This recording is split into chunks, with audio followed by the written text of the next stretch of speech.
You find yourself venturing into a world that is unfamiliar to you in every single way.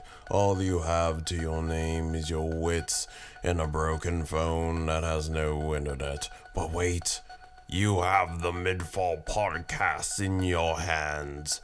Here you can listen to the tales of your three hosts, Luis, Josh, and Jared, as they venture through their own creative woes and whatnots. Get ready to be entertained through your wildest dreams as you conquer and face this new threatening world.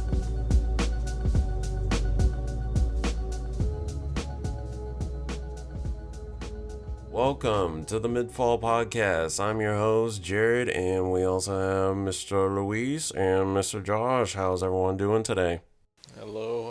Yo, pretty Mm-hmm. good. I love the energy, boys. Love the energy. Yeah. Tuesday. So, Morning Tuesday. yeah. So, I guess just a preference to everybody before we get started on this podcast. You may notice that we have two episodes coming out on the same week. We had some technical difficulties over here on our side, but we're cleaning that up, and it's all going to be all cool and nice. So, we should be releasing these podcasts every Tuesday. About Tuesday around 8 in the morning, around that time. So, if you want to keep track with us, make sure to like, make sure to comment, make sure to subscribe so you can get all your notifications every time you see the MidFall podcast here. All right, now that that's out of the way, let's begin. All right, boys, it's been a crazy week for all us nerds here. We had DreamCon going on, as well as Comic-Con, and there's been a lot of news regarding the Marvel side of everything. So I think since, this just happened and everyone's been talking about it, this would be the perfect question to start off this podcast. Robert Downey Jr. as Dr. Doom.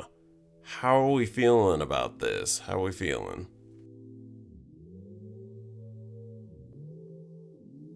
Dude, it's kind of crazy. I saw a meme. I don't really know anything too much about it. To be honest, I'm kind of surprised again that they're doing a Fantastic Four movie.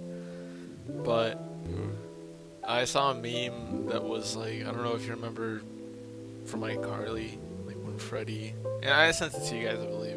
Like when Freddy pointed down. Oh, when he points down and then everything just explodes and he's got a new fit on. Yeah. That's exactly they announced it.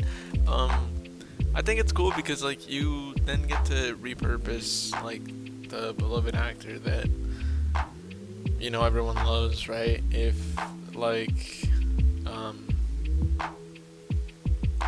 an actor like that only comes along once in a generation, then I think, and if he's still willing to work, then and the fans want him to keep working, I think it's a cool choice, especially seeing him play a villainous role. That's cool.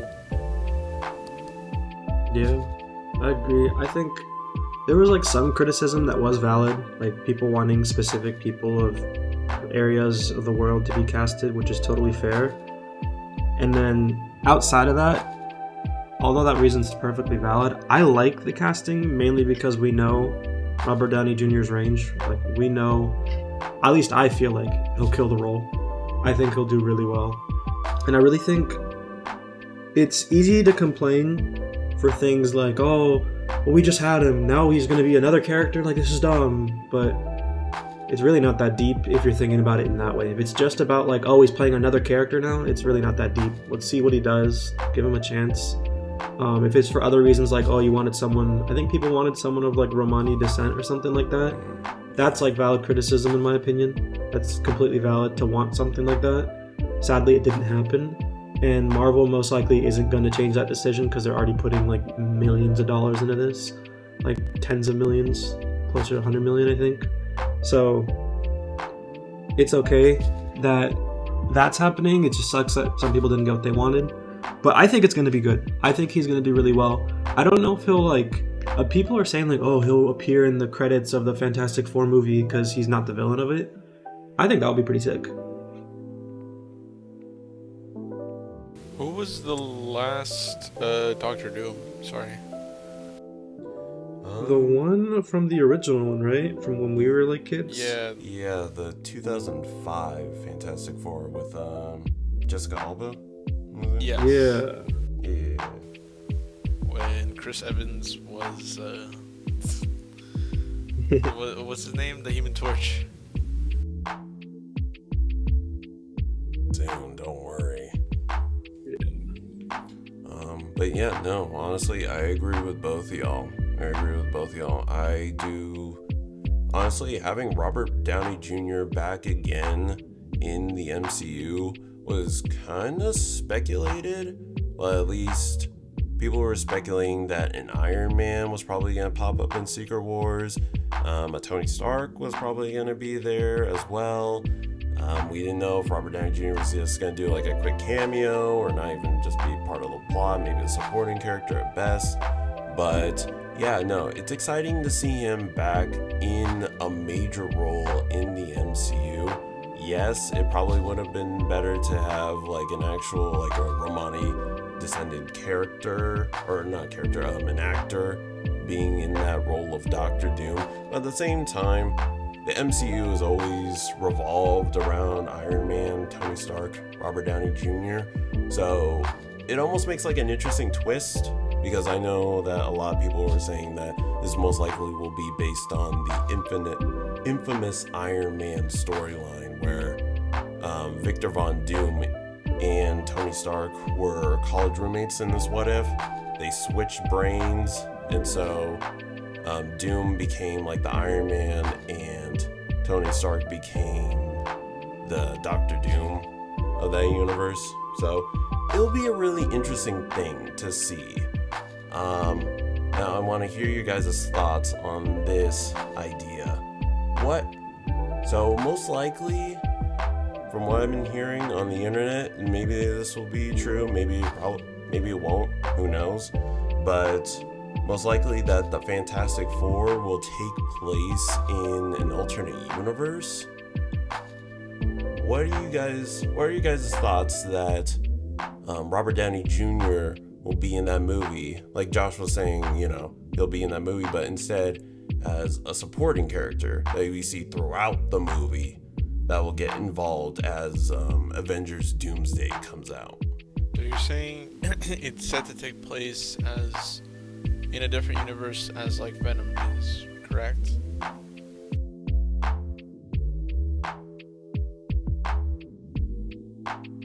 Galactus, and I feel like if everyone saw like a freaking Galactus, it'd be like, oh, what about this guy? Will he ever come back again?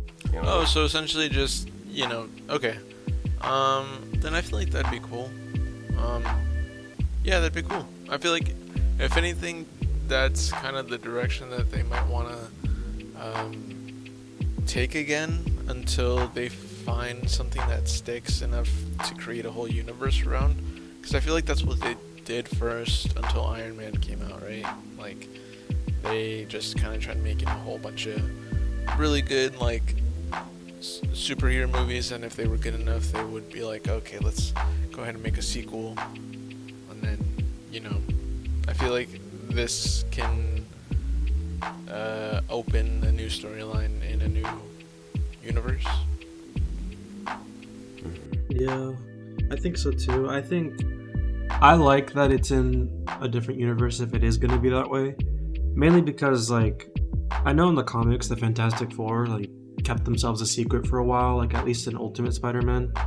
And I like that because it, creates tension, but also, if it was in the MCU and the movies we've been watching, like, why have you guys been hiding this whole time? That makes no sense. Or have you guys been, like, trapped somewhere the whole time or what? But I think they already announced, like, with the movie that's coming out, they're not going to be, like, trapped the whole time. I think they're going to be, like, out and about, which makes sense if they're in a different dimension or universe, I mean. It would make sense, which I like. And I've been thinking, like, I don't even know if Robert Downey Jr.'s Doctor Doom is going to be from the same universe as theirs. That's the question I've been trying to figure out, whether he's from the same place as they are, or just a whole different universe in general, a whole different parallel universe. But if he's from theirs, I'd be fine with that too. You're not wrong about that. They could do a whole segue thing through Kang or something like that. Yeah. Yeah, that'd be cool. So, on to, I guess, what was labeled the cop-out topic, because we all happened to experience it on release weekend. I feel like you can go ahead and continue this conversation since you were the first one to bring up Marvel, Jared, but if you already had something prepared, go ahead and put out your presentation. No, by all means, go ahead. I'm curious to see what you got. Well, so, again, elephant in the room, this topic is Deadpool, Wolverine. I am not as involved in the whole MCU, the whole, like, superhero stuff anymore. So I haven't really been keeping up with everything. I must say I was kind of surprised at the significance and like how popular it actually was on opening weekend. It was nice to see movie theaters being full. Kind of. I mean, although I did get used to them like being kind of empty, you know what I mean? But yeah, it was cool. I hadn't really watched any trailers besides like the first couple of ones. So I kind of went into this movie with zero expectation. Just obviously kind of excitement because it's like, whoa, it's a Deadpool movie and it's, you know, Hugh Jackman again. I thought he like freaking retired or something.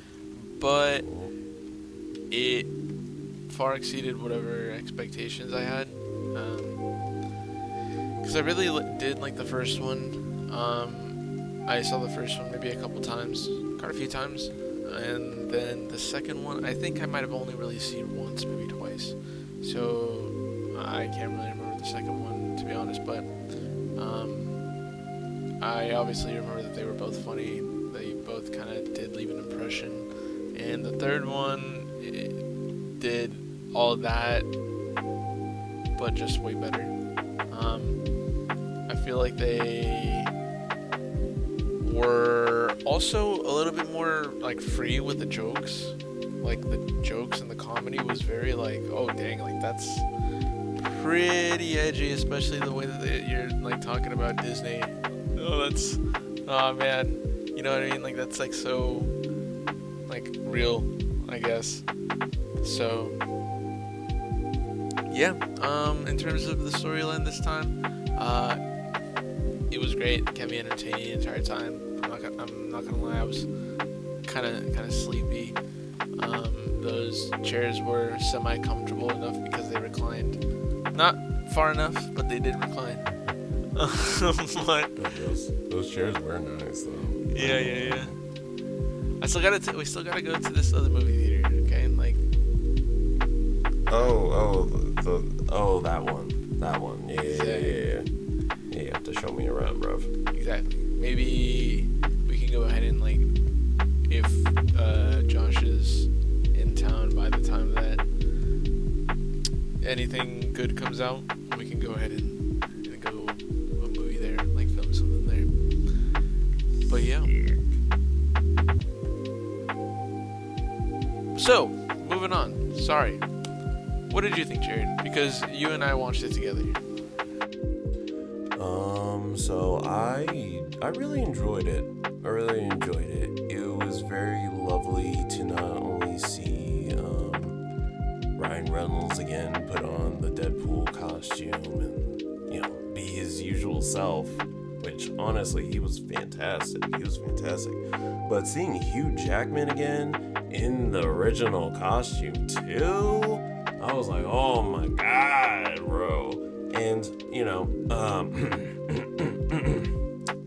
spoilers, if you have not seen Deadpool and Wolverine, be prepared for this. Even then just seeing like all the characters that they brought back in this movie was so lovely. It was fantastic. I mean, Jesus Christ. I was not expecting Chris Evans to come back to play Johnny Storm, even as just like a little Easter egg cameo kind of thing. And to not even be playing Captain America. For real, the minute I saw him and how he just kind of came down and how he talked, I was like, that's not Captain America. Did they do what I thought they did? And then when he said Flame On, I was like, oh, my boy, he's back. He is back once again. And then gets, like, literally eviscerated. Dude, yeah. Afterwards. I was like, holy shit. Okay, so they're all dead. Aight. And then seeing, like, Elektra, freaking Wesley Snipes, Blade in there, Channing Tatum's Gambit, Lady Deathstrike, Juggernaut. I wish they did the whole Juggernaut line. I wish they did the fucking Juggernaut line, but you know, it is what it is. That one's good, the line. Oh my god, that was a hilarious line. You can use it anywhere. But yeah, just seeing all those characters in interaction. Freaking I forget the actress's name that played Cassandra Nova, but she did a fantastic job just showing off the literal brutality of the character and how just nonchalant they can be. It was a good movie. It was a good movie. Was it perfect? Nah, there were some points I was like, maybe not the best parts, but like overall a solid movie. And I feel like it really helped invigorate people's interest in the MCU, plus with the stuff that we talked about for the previous question as well. I feel like both of those just worked seamlessly together. Yeah, I think for me, I like the movie a lot. I can't give it a concrete rating yet. Right now, it's like around like a 9 for me out of 10. The girl who played Cassandra Nova, I think her name was like Emma Corrin or something. She was really good. I agree with Jared that her parts were honestly super interesting. She honestly did like give that fear factor to the character, and you could tell with like how she was maneuvering and doing things to characters that she was really a force to be reckoned with in the zone that they were in. The Null, is that what it was called? I don't remember. The Null Zone or whatever. I think it was the Void. The Void, yeah. Yeah. I didn't have many complaints at all about this movie. The only complaint I had though is Daphne Keane, the girl who played X-23. I feel like she should have had more like screen time or more like more fight shown. I feel like her fighting wasn't really shown all that much compared to everyone else. We saw we already talked about spoilers. We saw Gambit doing his thing. We saw Blade a little bit. We saw Elektra a little bit, but I wanted to see X-23 do some X-23 things, and we saw some of it. Like they littered, sprinkled in some stuff of like cool things, but their fight was honestly carried by Gambit for me. I thought everyone else did a great job, but Gambit's part was amazing. I just wish that we had more of that. That would have been so sick to see them fighting a little bit more, because I feel like I didn't get to see enough of her, at least. And Blade. But otherwise, the movie was great. We hardly really even got to see Blade. Yeah. Jesus. Freaking Wesley Snipes and Ryan Reynolds. From what I heard from the last time they were in a movie together, they did not vibe well together. So oh, really? That was surprising.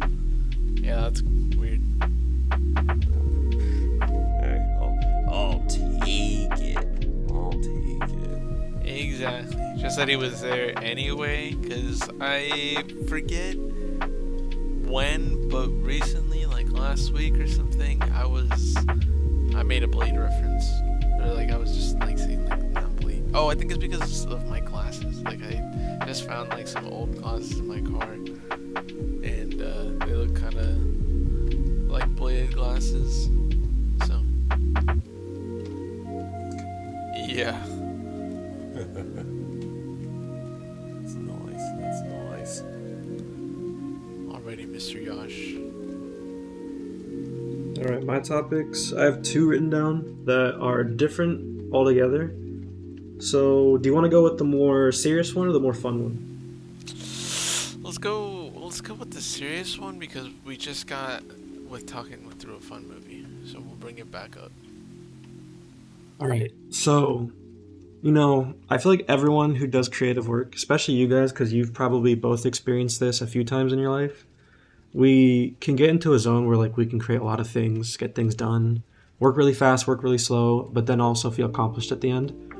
But after all is said and done, do you ever experience burnout? And when you do experience burnout, how do you get out of that burnout phase? And has it lasted a long time before for you?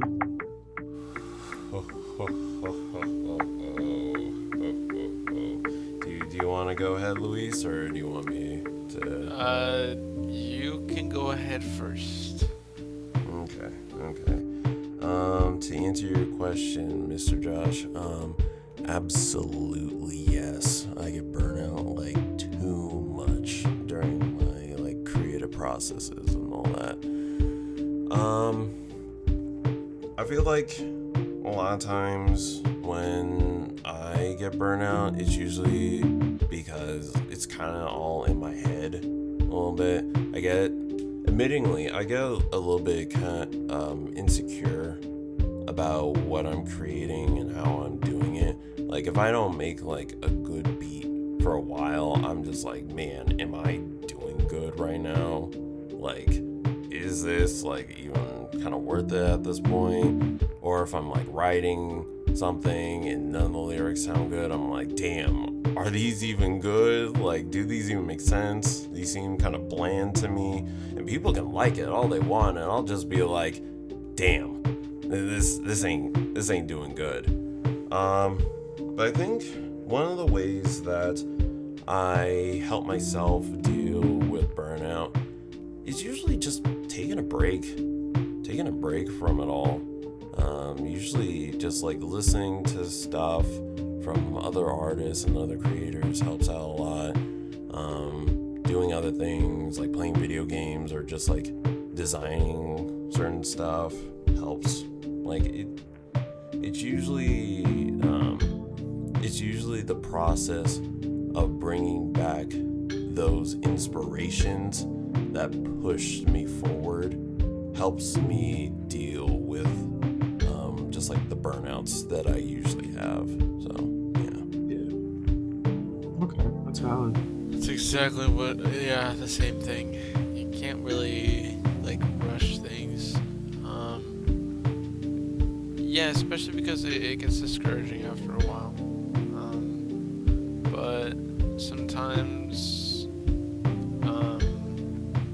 also treating creative things similar to like sport and stuff like that, you might want to do like consistent work.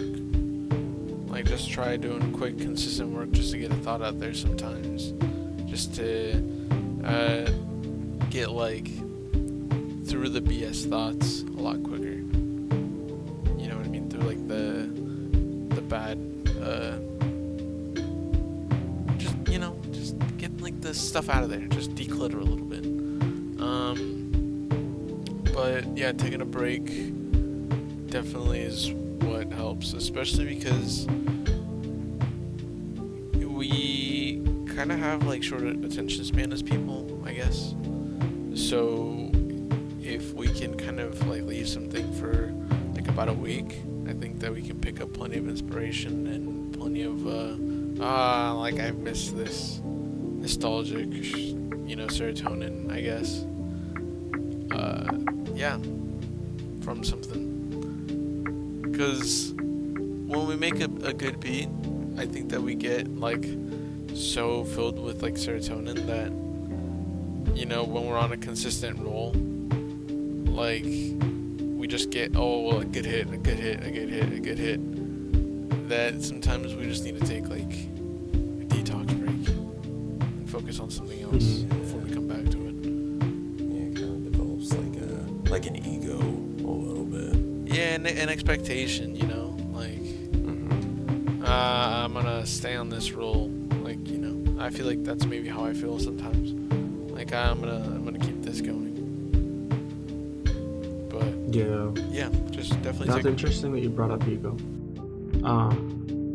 I know like a lot of humans can get stuck on something, and our ego is what keeps us on the thing when we should be taking breaks, like you said. And I think like for me, I've had that issue where in my head, I know I want to keep focusing on what I'm doing, but I know that I need to take a break. And so that's when I experience burnout the most, when I force myself to keep going. And then when I'm finished with that thing, I don't want to continue doing it for a little bit because I'm just so burnt out from overexerting myself, I guess. So I would say like, I agree with what both of you said. I think burnout definitely needs to be counteracted with like relaxation or doing something else for a little bit and getting your mind off of that thing so that you can recoup your batteries. That's what I've noticed, for me at least. I don't know about you guys, but when I burn out on something, the break I need is at least like a week or so. Like I need to take a break of like actually resting both my body and my mind and focusing on something else that's productive for me, at least, that feels productive, like the gym. If I'm burnt out on like one aspect of work, the gym is like a good, replacement for me to recharge the batteries and, get tired on something else instead of constantly thinking about what I just finished and being super tired and don't even want to work on that thing anymore, Yeah, having multiple things, multiple interests is definitely like a big help because, right now I'm preparing for a fight, so like I kind of have to stay consistent with working out and like pushing myself every single workout, so I kind of regardless need to keep going regardless if I feel burnt out or not. But if I feel burnt out, I obviously just take it back easy, similar to how I do in like music, like I said. So if I feel like burnt out but I feel like I kind of want to spend my time creating something, then I'll just do like small little things, like I'll start doing the make a beat in 10 minutes, give myself 10 minutes, practice, like something like that. Or if I feel burnt out from music, because normally it'll go like this.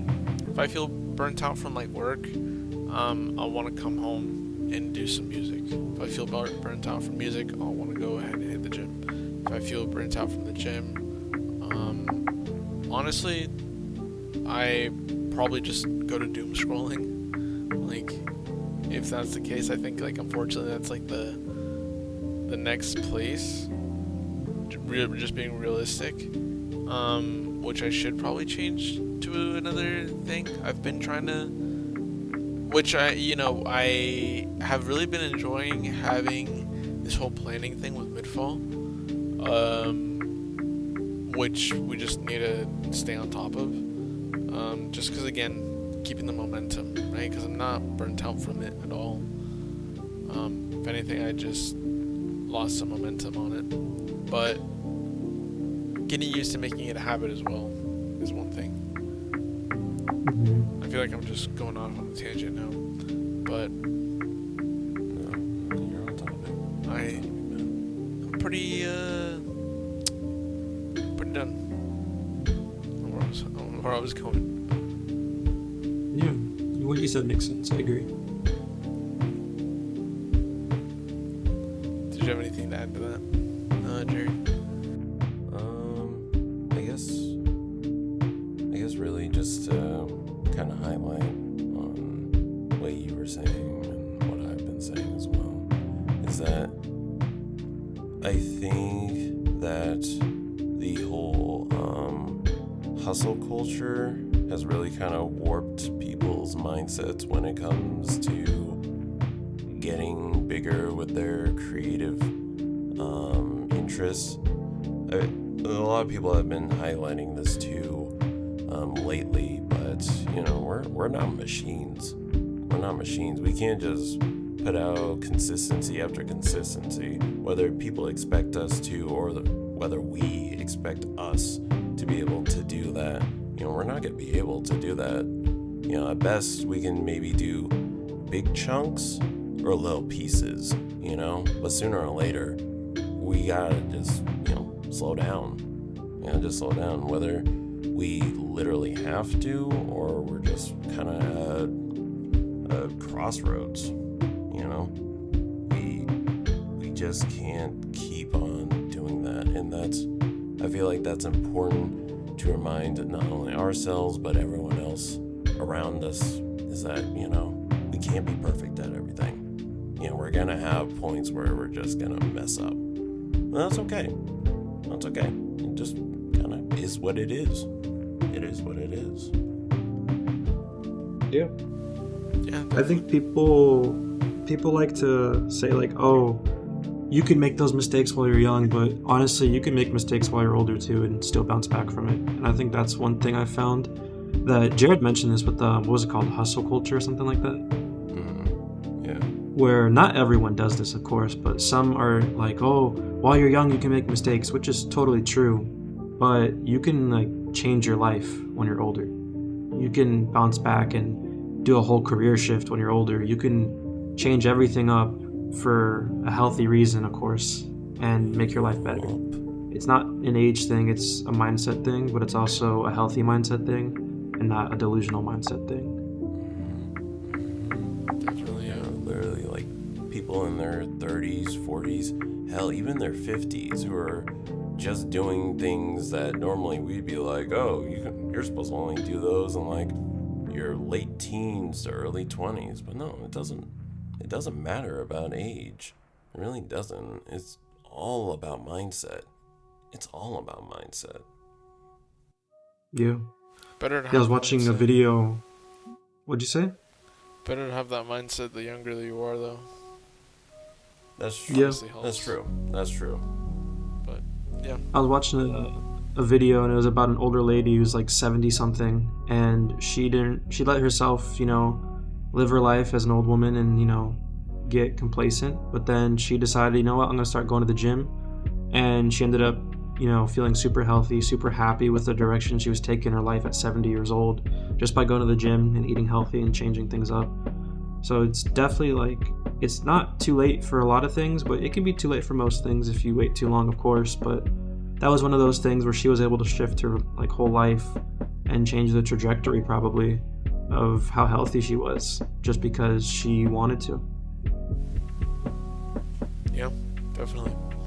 What was I going to say? So, shifting topics, I wanted to bring up, and I'm kind of glad that this hadn't been labeled as a cop-out topic yet, but what is your guys' opinion on the Olympics this year, this season, this cycle, this whatever you call it every 4 years?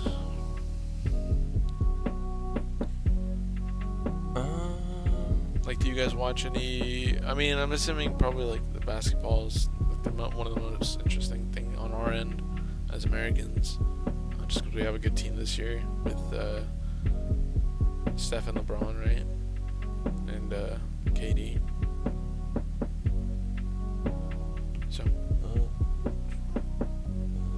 Josh, do you want to go first, or do you want me to go first on this one? I can go. I heard some complaints about like the Olympic opening ceremony. I didn't really watch it too heavily, so I can't talk about it too much. But I heard there was things like, oh, because of the weather, it didn't feel as grand or something like that, which is, they can't really control the weather, but it's a valid complaint, I guess. I heard a lot of good things about like our basketball team, and I've been watching a little bit of the post-game footage. I only watched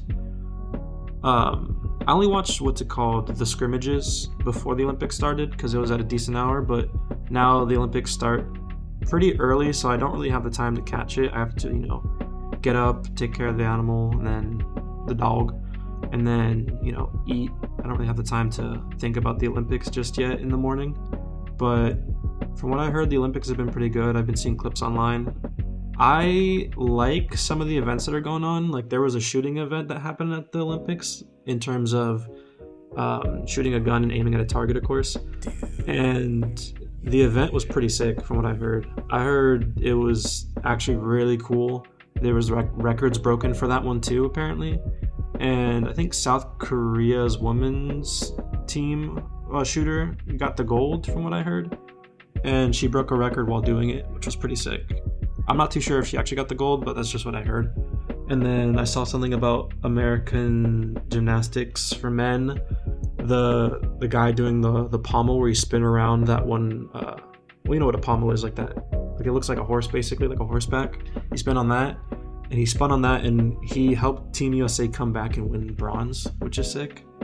And then just all these interesting stories, like I forgot her name, but there's an Olympic swimmer for USA, a woman swimmer, who is so good that she's so far ahead of everyone that she makes them look like they're behind a lap. Like they're so far behind her. And she's just destroying them. Like she destroyed them by 17 seconds today, I think. Damn. So it was pretty insane.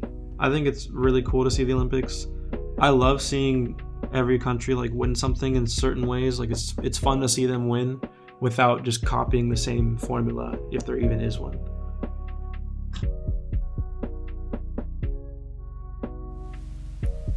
Ja Rule. What do you think? I think that the Olympics have been good. I've been keeping up bits and pieces with it. Obviously, the basketball stuff I'm keeping up with. The what was it?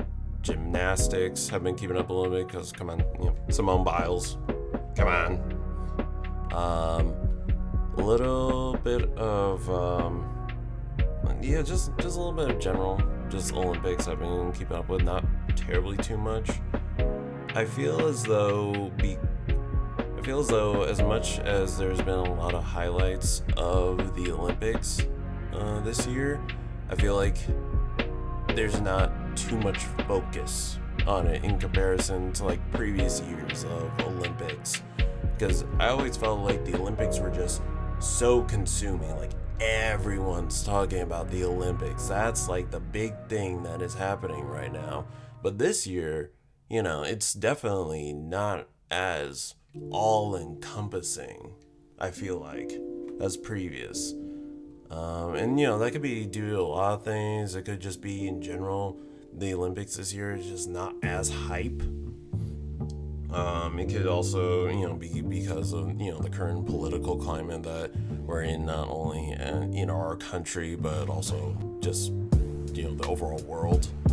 But yeah, as much as I am enjoying the Olympics as they definitely aren't as hyped up as they used to be. I feel like, and also to double down on the shooting thing that Josh was talking about. I've been seeing clips of that all over Twitter. Bro, give her own series, bro. Like the way she just posed with it and then looked at the camera, I was like, damn, we can make a whole show based off of that. Like, bro, that was the sickest thing I have ever friggin' seen. Like, top 10. I'd say all that, and, I'm talking about, it's not as hype, but, I digress.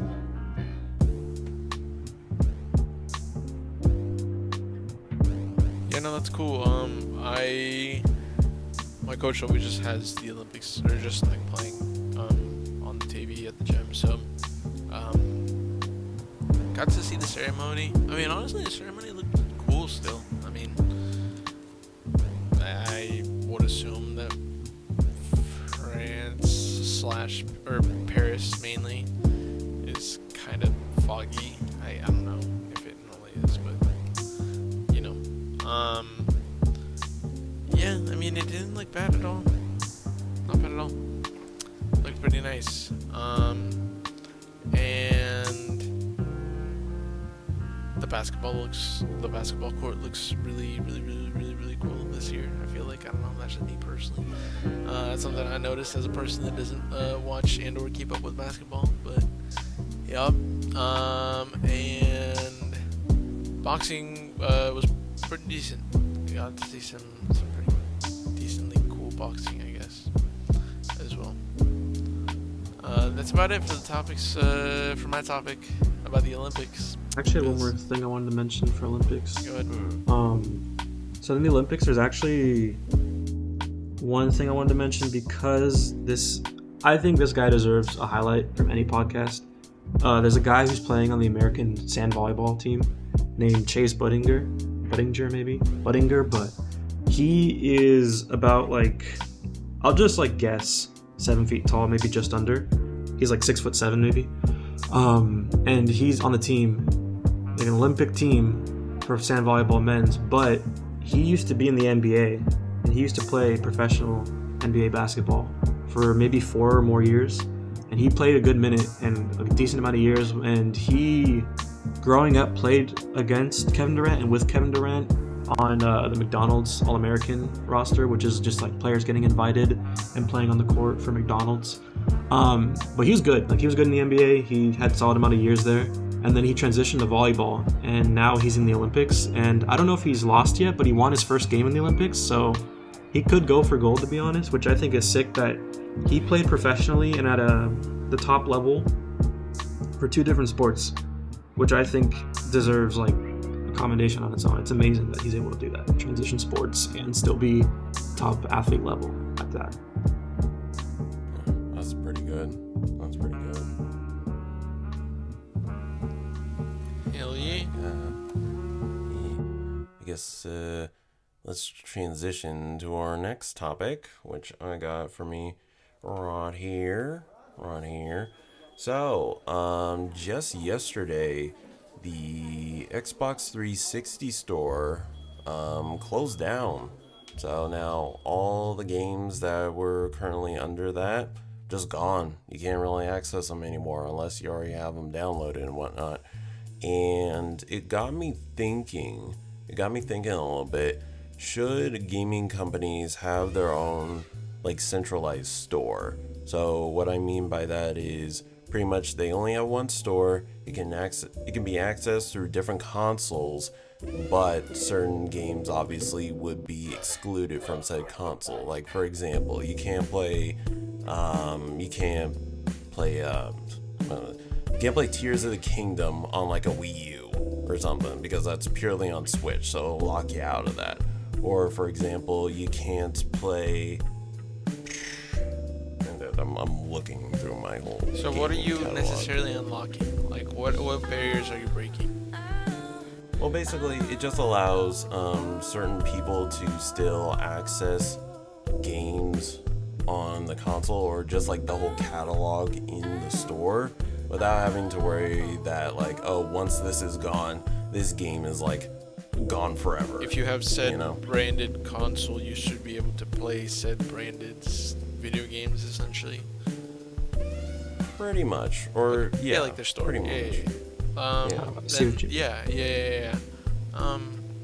Definitely, right? I mean, I think that's. Yeah. I mean, I'm fine with like PlayStation exclusives, like Xbox exclusives and stuff like that. But if I obviously it doesn't make any sense to include them in the older consoles, like per se, right? It makes it they have to make the space for it. But the thing is the newer consoles should be equipped with the complete backwards compatibility in terms of just being able to download whatever game you'd like to play from the previous store. And or like something to be able to just like, I don't know, redeem or something to just be able to play the same games. Like if I bought GTA 5 for the Xbox 360, I'd like to be able to play it on my Xbox One type of thing. Without having to like purchase. Yeah, repurchase it again. GTA 5. In an ideal world, obviously. Yeah. Crazy thought. Crazy thought. Maybe you don't like spending money. Yeah, I think I agree with what Jared originally proposed, mainly because I've had this issue before. I don't think it's for Web of Shadows, but it's the one where Spider-Man 2099 is in the game. You know that Spider-Man game, Jared? Oh, yeah. Yeah, I know which one you're talking about. That game, it costs so much to buy it online. Like, I could be completely off with what I'm saying, but from what I remember, it's hard to find it. And it's usually for like PlayStation, like the older models. You can't just like port it over, I guess. But I don't want to like pirate the game. I want to buy the game. I want to have the game, but it costs so much money. What's stopping these companies, even just like, not even just physical stores, okay, but just keeping it digitally available and ready on consoles that have the backwards compatibility.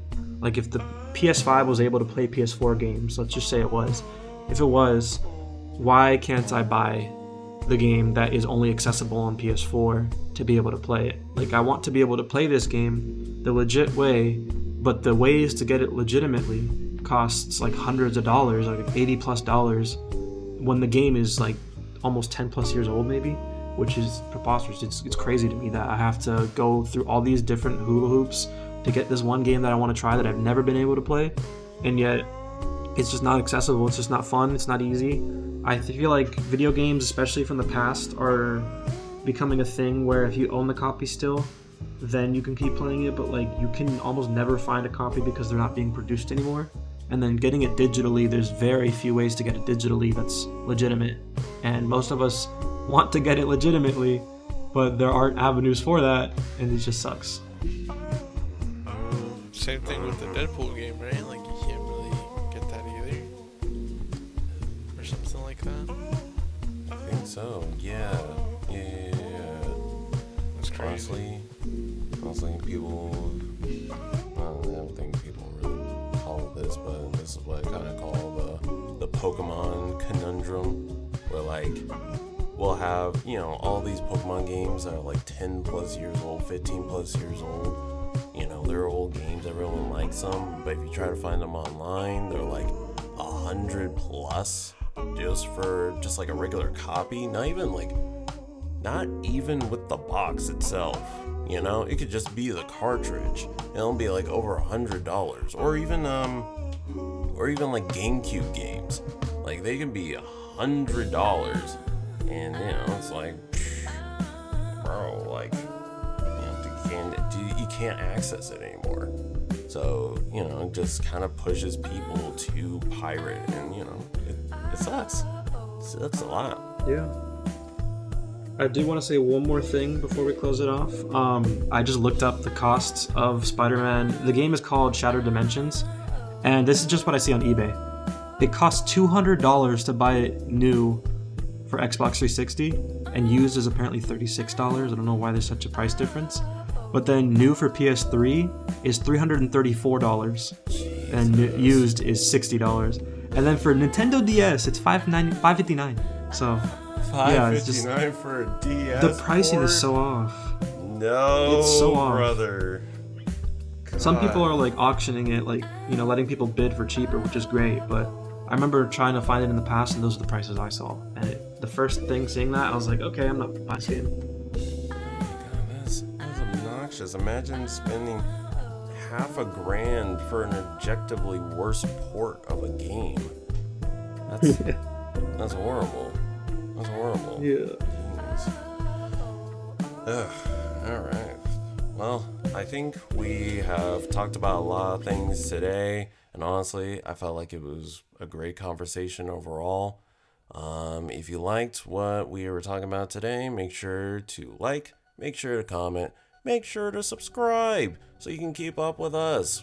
We'll be posting a new episode of the podcast every Tuesday at 8 a.m. So, if we're all good, boys, say your goodbyes. Appreciate it. Peace. All right. You'll see y'all later.